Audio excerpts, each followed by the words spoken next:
Some faculty at the University of Houston received an email last week asking them to sign a document pledging they are not indoctrinating students, but instead teaching them how to think critically. The message obtained by Houston Public Media was sent to professors in the UH Honors College. This did not happen in a vacuum. It follows the passage of a new state law giving universities' governing boards more control over curriculum, and it follows a university-wide request by Chancellor Renu Khator for faculty to review course titles, syllabi, and content to make sure they weren't, quote, knowingly or unknowingly indoctrinating students. But last week's email went a step further, seeking signatures affirming that. And this week, in an op-ed in the Houston Chronicle, Honors College history professor Robert Zaretzky pushed back, saying he will not sign such a pledge. He joins us now. Welcome. Hi, Craig. It's good to be back. And before we dive in the interests of full disclosure, Houston Public Media is licensed to the University of Houston system. The university does not play a role in Houston Public Media's editorial decisions. And before reporting on that email last week, our newsroom sought but received no comment from the university about it. Okay, when this new state law passed last year, it gave governing boards more authority over curriculum. What was your initial reaction to that? Well, I was shocked, but I wasn't surprised. This seems to be part and parcel of the politics that have been coming down from Austin for months. And when the faculty received that missive, the message from President Khator about reviewing our syllabi. And that was back in November. That was in November. It was disturbing, and it was disturbing for at least two reasons. The first, the fact that I, for one, found it demeaning.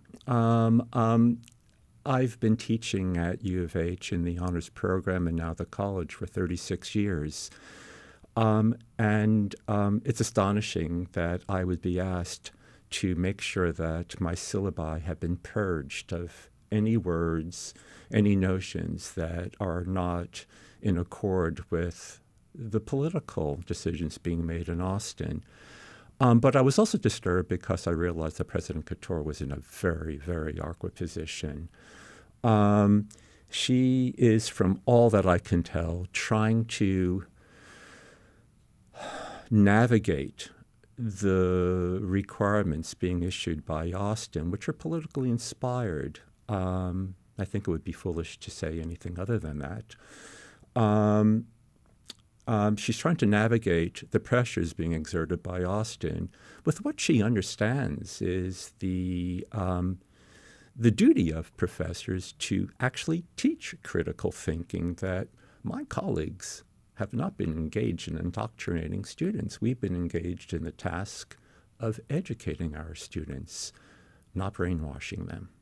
Do you see a distinction between a university-wide note from the chancellor saying, do me a favor, there's this new state law, make sure you're in compliance with it, almost like we're using the honor system here, you look it over yourselves, and an email that says, I need a signature from you that says you are not indoctrinating students? Well, it's a difference in the difference is, I think, more or less superficial. I understand, once again, why President Khator sent out that email.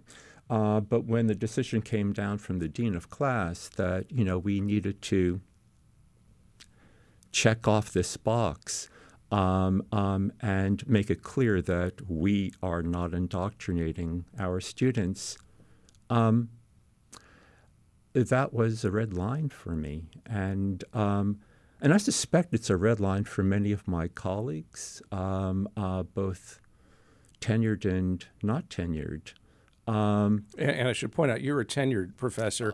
Do you sense that you have a little more freedom to speak out about this than some of your colleagues do who do not have tenure? Oh, absolutely. I have several good friends who are also colleagues in honors and in the College of Liberal Arts and Social Sciences.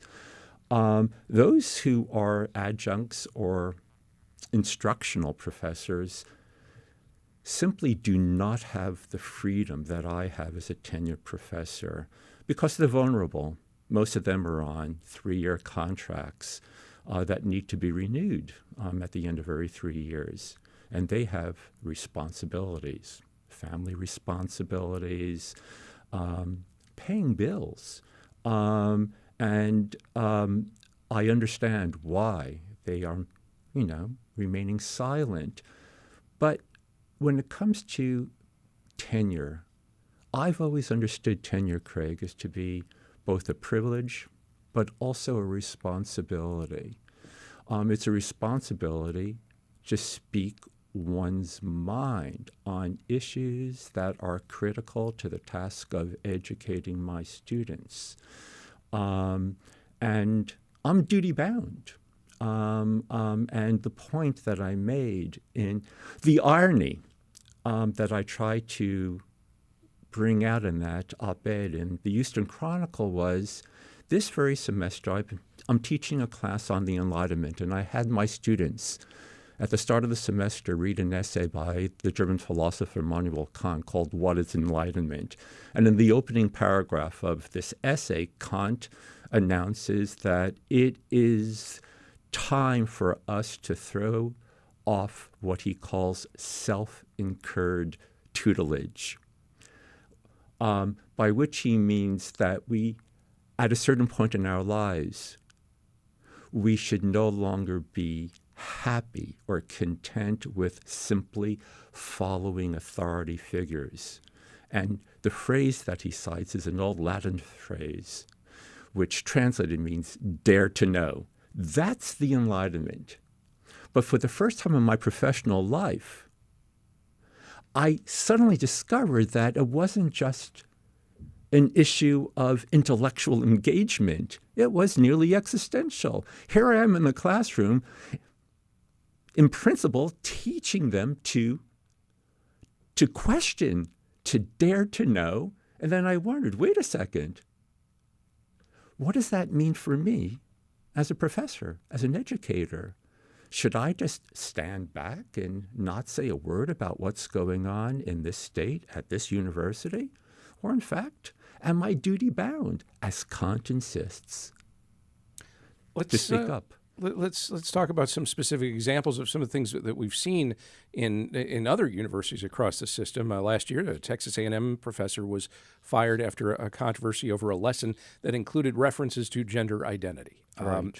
We have seen faculty senates disbanded at UH as well as the UT system, again in compliance with this new state law. How much have those specific instances, perhaps others, contributed to your reaction to, in particular, this email that you received last week? Well, it's just so disappointing and so depressing, so despairing. Because, for example, a couple of months ago, that there was a professor at A&M who was teaching a class, and the syllabus included the reading of one of Plato's dialogues. And so he was rapped on the wrist by a committee at Texas A&M, saying that text from Plato could not be taught in his class. He would have to remove it.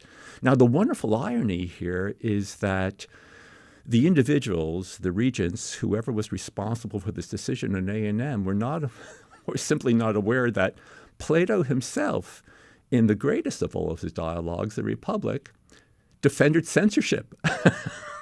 But yet at the very same time, and this is where the irony lies, Plato wrote dialogues that invite such a range of interpretations. And the point to the dialogues in Plato, or any dialogue, is the exchange of ideas. So Plato, at one and the same time, was inviting his readers to both consider the utility of censorship, but at the very same time undermine censorship with the very form of the dialogue. And that, to me, is what teaching is all about. It's a dialogue, more or less what you and I are doing right now in the studio. To some, what you describe is a notion of academic freedom, and to others, they'd say, well, wait a minute, but these universities, they're being funded by taxpayer dollars, and you're an employee, and your employer is telling you, we want you to teach in accordance to what the taxpayers want. And the taxpayers, or the citizens of the state, voted for the people that are appointing the boards that run this university. And so essentially, what's wrong with falling into line with that? Everything is wrong with falling into line with that. First, what we receive from the state today is so negligible from the way in which the state supported us in the past. But more important, my responsibility doesn't lie to the quote-unquote taxpayer. My responsibility lies with my students. They are here.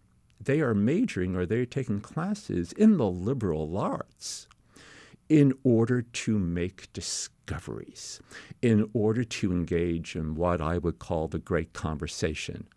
They're not here to be indoctrinated. They're here to think critically in the company of others. My duty lies towards them and not towards a taxpayer. It's really that simple. How do we make sure that this doesn't just become a sort of ivory tower academic debate? Why is this important to Houstonians who have nothing to do with academia? It's not just something that puzzles me is both that question. How do we as academics convince the public that these matters are truly important to them as well as to us? But actually, Craig, it's also important for academics to remind themselves of that very same thing, because I think, and it's probably inevitable, even if it's regrettable, that many academics lose sight of what our responsibility truly is. It's not to exchange ideas at conferences or in peer-reviewed journals. Our principal responsibility is to share these ideas in a language comprehensible, accessible to people who don't have PhDs, because these matters are truly important for the health, the well-being of the body politic. We cannot expect to have a politics worthy of our founding fathers if we don't have the grounding in these works, in these ideas that animated our founding fathers. Robert Zaretzky is a professor of history at the Honors College at the University of Houston. Thank you very much. Thank you, Craig.